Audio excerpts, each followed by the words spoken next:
জনপ্রিয় content creator ও অভিনেত্রী কারিনা কায়সারের দাফন সম্পন্ন হবে এবং মুন্সিগঞ্জের গজারিয়ায় আবদুল্লাপুরের গ্রামের বাড়িতে পারিবারিক কবরস্থানে তাকে দাফন করা হয়েছে।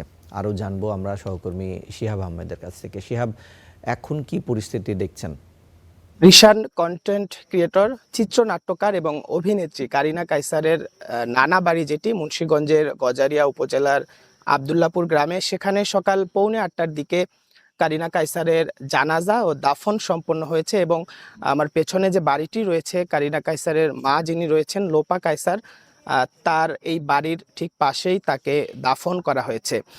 মুন্সিগঞ্জের এই গজারিয়ার যে আবদুল্লাপুর, এই এলাকার ডাক্তার আবুল খায়ের এবং জোহরা খানম পারুল, উনিও ডাক্তার ছিলেন। এই পরিবারের নাতনি মূলত কারিনা কায়সার, এবং তার সেই মায়ের বাড়ির সামনেই সকালে কারিনা কায়সারের মরদেহ জানাজা ও দাফন সম্পন্ন করা হয়েছে। এবং ধর্মীয় অনুশাসন মেনে পরিবারের পক্ষ থেকে এই জানাজা ও দাফনের কোনো ধরনের চিত্র ধারণ না করার জন্য সাংবাদিকদের অনুরোধ করা হয়েছে। এবং যে কারণে সেই দৃশ্যগুলো আপনি হয়তো দেখতে পাচ্ছেন না বা দেখানো সম্ভব হচ্ছে না। তবে এই মুহূর্তে কারিনা কায়সারের মা, কারিনা কায়সারের ছেলে এবং কারিনা কায়সারের যিনি বাবা, প্রখ্যাত ফুটবলার কায়সার হামিদ, তিনি সহ পরিবারের অন্যান্য সদস্যরা এখানে অবস্থান করছেন।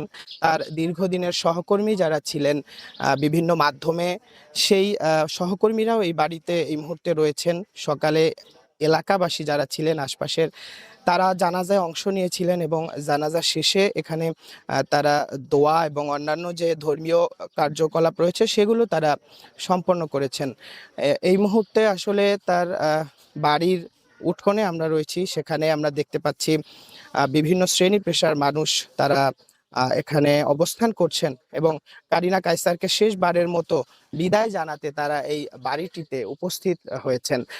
তো রিশান, যেমনটা বলছিলাম শুরুতেই, ধর্মীয় অনুশাসন মেনে গতকাল রাতেই তার মা যখন সামাজিক যোগাযোগ মাধ্যমে এই জানাজা ও দাফনে অংশ নেওয়ার জন্য সাধারণকে আহ্বান জানিয়েছিলেন, তখনই তিনি বলেছিলেন এই দৃশ্য যাতে কেউ ধারণ না করেন, সেই অনুরোধ আসলে তিনি করেছিলেন। এবং সে কারণেই মূলত গণমাধ্যম কর্মীরা এই আজকের যে জানাজা এবং দাফনের কোনো দৃশ্য তারা কেউ ধারণ করেননি, এবং এর মধ্য দিয়েই তার জানাজা ও দাফন সম্পন্ন হয়েছে।